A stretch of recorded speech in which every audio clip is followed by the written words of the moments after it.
여러분, 어제가 중복이었죠. 굉장히 더운 날들을 보내셨을 겁니다. 이 중복 때 몸에 좋은 음식을 좀 드셨습니까? 이 날씨가 더워지면 사람들은 보양식을 많이 찾아 먹어요. 뭐 낙지라던가 추어탕, 장어, 삼계탕, 보신탕, 전복. 여러분, 이렇게 몸이 허하다 싶을 때 여러분만이 찾으시는 보양식이 좀 있으십니까? 좋은 게 있으면 좀 알려주세요. 어떤 보양식들을 주로 찾아 드시는 편이세요? 그 어떤 분이 얘기하기를 이 사람의 몸에 참 좋은 것 중에 하나가 흑마늘이라고 하지요. 저는 개인적으로 마늘을 많이 좋아하지는 않는데 이 실험한 결과를 보니까요, 흰 쥐에게 4주 동안 흑마늘을 꾸준히 투여한 후에 관찰해 봤더니 이 쥐의 운동 능력이 65%가 증가를 했고, 또 몸에 쌓이는 피로를 유발하는 물질인 젖산이 22% 감소한 것을 발견하게 됩니다. 게다가 간이 손상되어 있는 쥐에게 흑마늘을 4주 동안 계속 투여했더니 이 간 손상이 2배나 억제되었답니다. 그러니까 여러분, 뭐 낙지든 뭐 흑마늘이든 뭐든 잘 드시고 이 더운 여름 건강하시기 바래요. 우리의 몸이 힘들 때 이렇게 보양식을 먹으면 몸에 힘이 나는 것처럼 우리의 인생이나 우리의 영혼이 힘들 때도, 또 지칠 때도, 낙심될 때에도, 괴로울 때에도 그런 인생과 영혼에 힘을 줄 보양식이라는 게 꼭 필요합니다. 하나님께서 우리의 인생과 영혼에 주시는 보양식이 어떤 것인지를 야곱이라는 사람을 통해서 같이 만나봤으면 좋겠어요. 이 외삼촌 라반의 집에서 한 20년쯤 살게 된 야곱이 그새 어느새 결혼도 했고 자식들도 낳았고 재산도 제법 생겨나게 되었습니다. 야곱의 형편이 점점 잘 되게 변했던 것인데요, 어느 정도로 그가 잘 되었냐면 외삼촌인 라반이 볼 때에 야곱 저놈 저거 피부치어서 내가 받아줬는데 점점 식구들도 늘어나고 재산도 나보다 점점 많아지네, 이런 생각이 들 정도였습니다. 이 눈치 빠른 야곱이 보니까 외삼촌이 자기를 보는 시선이 예전과 같지 않은 것을 발견하게 됩니다. 자, 그러던 날 중에 어느 날 하나님께서 야곱의 꿈 중에 나타나시게 되는 거예요. 그리고 꿈 중에 나타나신 하나님께서 야곱에게 말씀하시기를, 자, 이제 이곳을 떠나서 내 조상들의 땅으로 돌아가라 라고 말씀하십니다. 이게 창세기 31장 3절 말씀이에요. 여호와께서 야곱에게 이르시되 내 조상의 땅, 내 족속에게로 돌아가라, 내가 너와 함께 있으리라 하신지라 라는 말씀입니다. 여러분, 하나님께서 이렇게 야곱에게 꿈에 나타나셔서 이제 고향으로 돌아가라, 족속에게 돌아가라고 말씀하셨어요. 그러나 사실 이렇게 조상의 땅으로 돌아가라는 하나님의 말씀은 야곱에게 그렇게 반가운 말씀은 아닙니다. 야곱은 이미 20년을 넘게 밧단 아람에서 살았잖아요. 이 사람이 고향이 아니더라도 어느 곳에 정착을 하고 한 20년을 살았다라고 하면 이제는 거기가 자기 집 같지, 그 전에 살던 곳이 내 집 같이 느껴지지는 않아요. 아마 이곳에 계신 여러분들 중에는 이곳 영등포가 고향이신 분들도 계시겠지만, 또는 이 고향을 떠나서 이곳 영등포에 정착하신 분들도 계실 겁니다. 그렇게 이곳에서 20년, 30년, 40년, 수십 년을 살았다면은 지금은 오히려 여기가 고향처럼 느껴질 거예요. 저는 이 영등포에 산 지 이제 딱 4년 정도 지났는데요, 벌써 이 장례 같은 거 멀리 다녀오다가 이렇게 돌아올 때에 이 눈에 멀리 서 있는 여의도 빌딩이 보이면은요, 그렇게 마음이 편안해질 수가 없어요. 여러분, 야곱도 20년 동안 밧단 아람에서 살았다면은 이제는 밧단 아람이 자기 집처럼 느껴집니다. 자식들도 그곳에서 나왔죠. 재산도 그곳에서 모았죠. 너무나 잘 자리를 잡아서 외삼촌 라반이 못 살게만 굴지 않으면 얼마든지 그냥 편안하게 잘 살 수 있는 곳이 이 밧단 아람이에요. 굳이 그에게는 조상의 땅으로 돌아갈 이유가 없는 겁니다. 그러니 야곱에게 하나님께서 꿈에 나타나셔서 내 조상의 땅으로 돌아가라 라고 하신 말씀은 그렇게 반가운 말씀은 아닌 것이죠. 자, 물론 이 수구초심이라고 야곱에게도 고향 땅이나 가족에 대한 그리운 마음이 있었겠지요. 그러나 그에게 고향 땅으로 돌아가는 것이 더 반갑지 않은 이유는 하나님께서 돌아가라고 하신 이 조상들의 땅에는 야곱의 형인 에서가 떡하니 버티고 있기 때문입니다. 우리가 잘 아는 바대로 이 에서는 동생 야곱에게 축복권을 빼앗긴 후에 야곱이 아버지를 속여서 축복을 가로챈 후에 이 에서가 말하기를 아버지가 이제 연세가 드셔서 돌아가실 때가 다 됐는데 내가 그때까지만 참았다가 아버지가 돌아가시면 내가 저 야곱을 죽여버리겠다라고 말을 합니다. 창세기 27장 41절에 있는 말씀이에요. 그의 아버지가 야곱에게 축복한 그 축복으로 말미암아 에서가 야곱을 미워하여 심중에 이르기를 아버지를 곡할 때가 가까웠은즉 내가 내 아우 야곱을 죽이리라 하였더니라고 그는 다짐을 하죠. 여러분, 이런 이유 때문에 야곱이 외삼촌의 집으로 도망쳐서 살게 된 것 아니겠습니까? 그러니 아직까지도 그 형 에서가 두 눈 시퍼렇게 뜨고 살아가고 있는 이 그의 고향 땅, 조상의 땅, 그곳으로 돌아가라고 말씀하신 하나님의 말씀은 야곱이 반갑게 받아들일 말씀은 아닌 겁니다. 자, 여러분, 하나님께서는 야곱의 그런 사정을 전혀 모르시고 야곱에게 조상의 땅으로 돌아가라고 말씀하시는 것일까요? 하나님께서 그러실 리가 없으시겠죠. 하나님께서는 야곱이 왜 밧단 아람으로 도망쳐야 됐는지, 왜 그곳에서 외삼촌에게 속아가며 20년을 살아야 됐는지, 왜 가고 싶어도 고향으로 갈 수 없는지 너무나 잘 알고 계신 분이십니다. 자, 그렇다면 그런 하나님께서 야곱에게 이제는 조상의 땅으로 돌아가라라고 말씀하시는 것은 야곱을 향한 특별한 계획이 하나님께 있으시기 때문이겠죠. 그리고 야곱을 향한 하나님의 그 특별하신 계획은 이 야곱이 너무나 불리한 상황 속에서도 하나님께 순종할 수 있는 믿음의 소유자가 되게 하시는 데 있습니다. 우리 성도 여러분, 하나님께서는 우리의 모든 사정과 형편을 다 아십니다. 믿으시지요.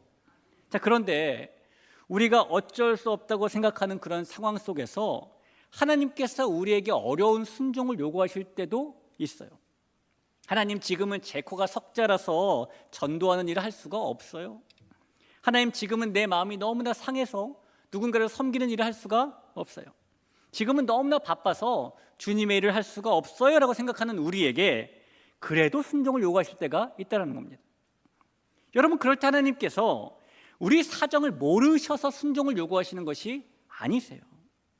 하나님께서는 그 순간에 우리로 하여금 할 수 없는 상황 속에서도 하나님께 순종할 수 있는 믿음의 소유자가 되게 하시려는 그런 계획을 가지시고 계신 겁니다.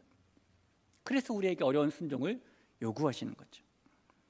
하나님의 놀라운 계획을 신뢰하게 하시려고 순종을 요구하시는 겁니다.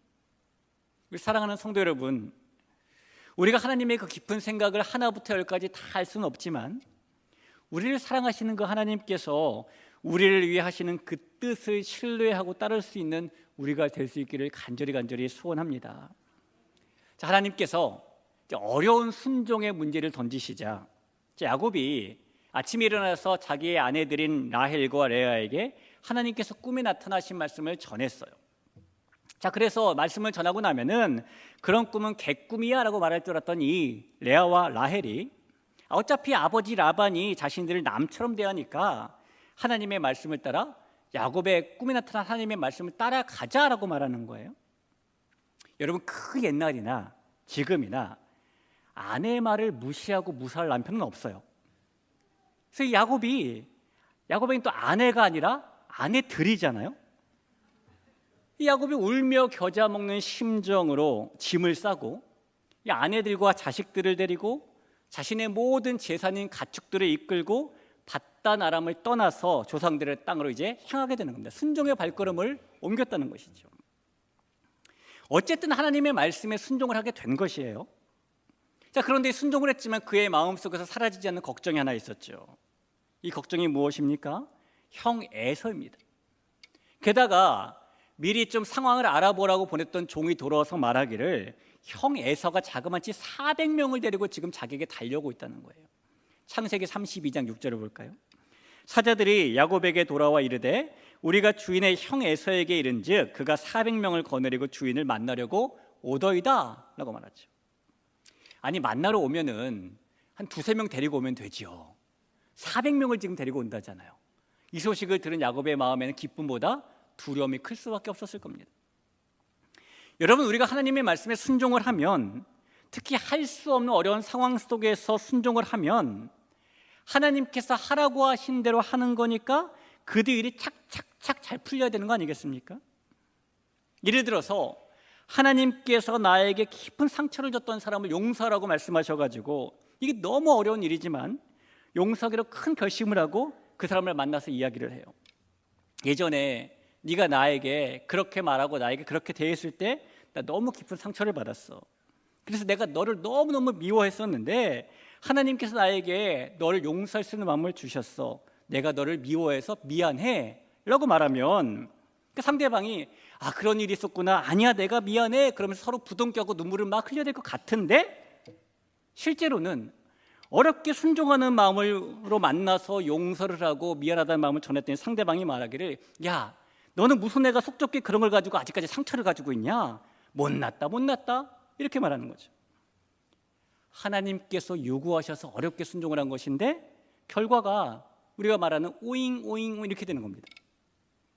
자, 하나님께서 누구를 섬겨주라고 말씀하셔서 나도 어렵지만 시간도 내고 찾아가기도 하고 물심양면으로 도와주기도 하면 그 사람이 감동을 받아서 너무너무 고마워하고 그래야 되는데 그 사람이 실제로는 아침이고 저녁이고 새벽마다 전화해서 매번 못 살겠다고 하소연을 하고 왜 이것밖에 안 도와주냐고 하고 밑빠직 독마냥 계속 도와달라고 하고 나는 하나님의 말씀에 순종해서 그런 것을 한 것뿐인데 결과가 헛소리 나는 일이 나타나기도 하죠. 여러분, 우리가 순종을 한다고 해서 그 결과가 착착착 순리대로 풀리고 늘 기대되는 반응과 결과가 따라오는 것은 아닙니다. 순종을 해도 여전히 우리의 마음에는 걱정과 염려를 껴안은 채 살아갈 때가 있고요, 순종을 하는 것이지만 여전히 두려운 마음을 떨쳐버리지 못할 때도 있는 것이고, 순종을 한 것이지만 결과가 안 좋을 때도 있죠. 하지만 그래도 우리는 어려운 순종하는 것을 포기하지 말아야 합니다. 왜 그럴까요? 하나님께서 그런 사람을 도우시기 때문이에요. 오늘 본문을 보니까 이 하나님께서 어려운 순종의 발걸음을 옮긴 야곱에게, 두려워하는 야곱에게 도움의 손길을 베푸십니다. 이 야복강가에서 하나님께서 나타나시는 거예요. 하나님께서 나타나셔서 밤새도록 야곱과 씨름하시고 그에게 이스라엘이라는 이름을 지어주시는데요, 하나님께서 이런 일을 하신 데는 이유가 있지요. 하나님께서 야곱에게 나타났던 시점을 생각해 보면 우리가 그 이유에 대한 힌트를 얻을 수가 있게 돼요. 자, 야곱은 고향으로 돌아가라라는 하나님의 말씀에 순종해서 자기 식구들을 데리고 밧단 아람을 떠났는데, 그가 떠날 때에 외삼촌과 빠이빠이 잘 인사하고 떠난 게 아니고요, 외삼촌이 양털 깎으러 나가는 사이에 몰래 야반 도주하듯이 사람들에게 자기가 어디로 가는지 알리지도 않고 도망치듯 떠났어요. 혹시 외삼촌이 알면 위력이라도 행사할까 봐 걱정돼서 그런 것입니다. 야, 너 이곳에 올 때 빈몸으로 왔지, 너 가려면 내 딸들도 놔두고 여기서 얻은 재산들도 다 놔두고 또 빈몸으로 가, 이럴까 봐 그런 거예요. 이 외삼촌이자 장인인 라반은 충분히 그럴 수 있는 사람이었기 때문입니다. 야곱이 하나님께 순종해서 밧단 아람을 떠나긴 했지만 이 떠나고 나서도 라반에게 어떤 해코지라도 당하지 않을까 늘 노심초사하면서 걸음을 옮기게 됩니다. 근데 아니나 다를까 이 라반이 정말 뒤쫓아오는 것이에요. 게다가 많은 무리를 이끌고 뒤쫓아옵니다. 그런데 여러분, 하나님께서는요, 그 라반이 야곱에게 해코지하지 않도록 도와주시고 결국 라반과 야곱이 서로에게 대한 불가침 조약을 맺고 헤어지게 해주십니다. 그리고 나서 또 한 번 하나님께서 야곱을 도우시는데 야곱에게 군대로 나타나시는 사건이 창세기 32장 1절 2절에 기록되어 있어요. 한번 보시죠. 야곱이 길을 가는데 하나님의 사자들이 그를 만난지라 야곱이 그들을 볼 때에 이르기를 이는 하나님의 군대라 하고 그 땅 이름을 마하나임이라 하였더라라는 말씀이죠. 하나님께서 라반이 돌아간 시점, 야곱을 떠나서 라반이 돌아간 그 시점에 야곱에게 군대로 나타나 주셨다는 겁니다. 이유가 있겠죠? 야곱아, 네가 내 말에 어렵게 순종을 했는데 순종했지만 여전히 걱정되고 두렵고 그러지, 걱정 마라. 네가 어렵게 한 순종을 내가 기억하고 내가 그런 너를 이 군대처럼 지키며 도와준다 라는 이유로 하나님께서 군대로 지금 나타내 주신 거예요. 이 순종한 야곱에게 힘을 주시기 위해 나타나셨다는 것입니다. 오늘 우리가 읽은 본문에서도 똑같은 장면이 반복됩니다. 이 야곱이 하나님께서 군대로 나타나 주시고 여러 가지 이제 걱정도 덜어주시고 내가 너의 힘이 될 거야라고 말씀하셨지만은 여전히 그의 걱정이 사라지지 않았어요. 그는 자기 무리를 숫대로 나누죠. 1진, 2진, 3진 막 이렇게 나눕니다. 400명이 형과 함께 온다는 소식에 혹시 형이 오자마자 칼을 빼서 사람들을 도륙하기 시작하면은 제일 나랑 관계가 먼 사람들을 1진에 넣어서 먼저 맞이하게 하고 총알바지를 만들고, 두 번째 2진을 만들고, 그 다음 어떻게 하냐면요, 자기 가족들과 아들들과 아내들만 놔뒀다가 나중에는 자기만 남고 자기 가족들을 또 먼저 보냅니다. 시간을 벌기로 난 거예요. 그리고 혼자 남게 된 게 약복강가인 거죠. 그러니까 참 치사한 남자예요. 여러분, 여기 계신 우리 아내분들, 남편분이 여러분을 버리고 도망가지 않은 것만으로도 감사하시기 바라요. 여러분이 싫어서가 아니라 치사하지 않은 것만으로도 감사해야 됩니다. 야곱은 정말 치사한 사람이었어요.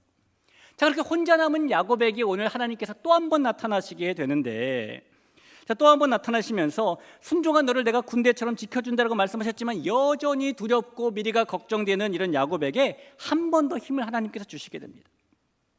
오늘 우리가 이거 본문에 보니까 하나님께서 야곱과 씨름을 했는데 결판이 나지 않으니까 하나님께서 야곱의 허벅지 관절을 치셨어요. 24절과 25절을 볼까요? 야곱은 홀로 남았더니 어떤 사람이 날이 새도록 야곱과 씨름하다가 자기가 야곱을 이기지 못함을 보고 그가 야곱의 허벅지 관절을 치매 야곱의 허벅지 관절이 그 사람과 씨름할 때에 어긋났더라 라고 말하죠. 자, 그리고 이제 네가 하나님을 이겼다라고 이스라엘이라는 이름을 주시잖아요. 자, 그런데 여러분, 자, 생각해 보세요. 정말 야곱이 하나님을 이겼을까요? 하나님께서 야곱을 이기지 못하셨을까요? 네가 하나님과 싸워서 이겼다라는 이름으로 너는 이제 야곱이라는 이름을 쓰지 말고 이스라엘이라는 이름을 써라라고 말씀하셨는데, 정말 야곱은 하나님과 싸우면 이길 수 있는 사람입니까? 아니죠. 하나님께서 왜 이렇게 말씀하실까요? 어렵지만 순종한 야곱에게 힘을 주시기 위해서 이렇게 말씀하시는 거예요. 아마 이 자리에 계신 남성분들은 자녀들이 어릴 때 한 번쯤은 자녀와 씨름쯤 해보셨을 거예요. 그때 여러분 지셨습니까? 이기셨습니까? 이기신 분 계세요? 그런 야박한 분은 안 계실 겁니다. 지신 분들이 많으실 거예요. 실제로 누가 이기겠습니까? 아버지가 이기겠죠. 근데 왜 져주셨어요? 힘이 없어서 지셨습니까? 아니죠. 이 져주시면서 자녀에게 할 수 있다라는 힘을 불어 넣어주는 겁니다. 야, 너는 아버지도 이겼어. 너는 이렇게 힘이 세. 이런 뉘앙스를 주는 것이잖아요. 하나님께서도 지금 그러신 거예요.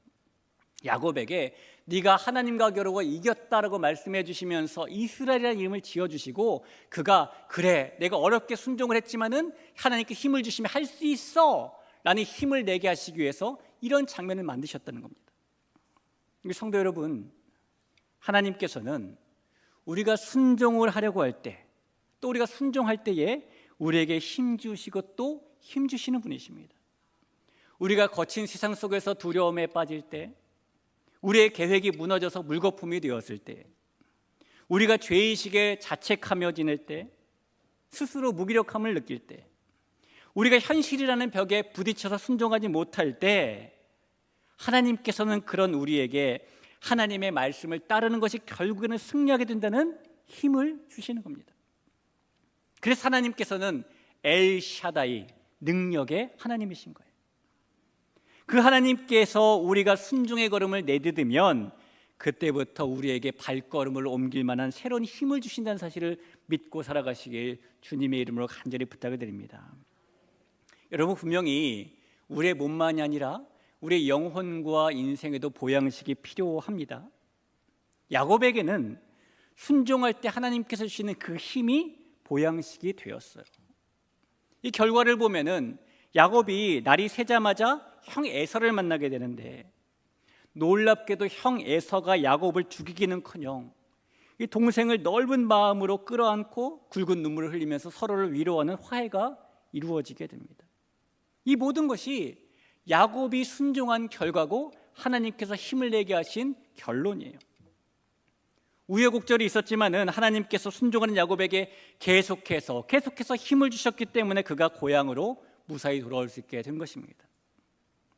여러분, 순종한다는 것은 결승선에 들어가는 것이 아니에요.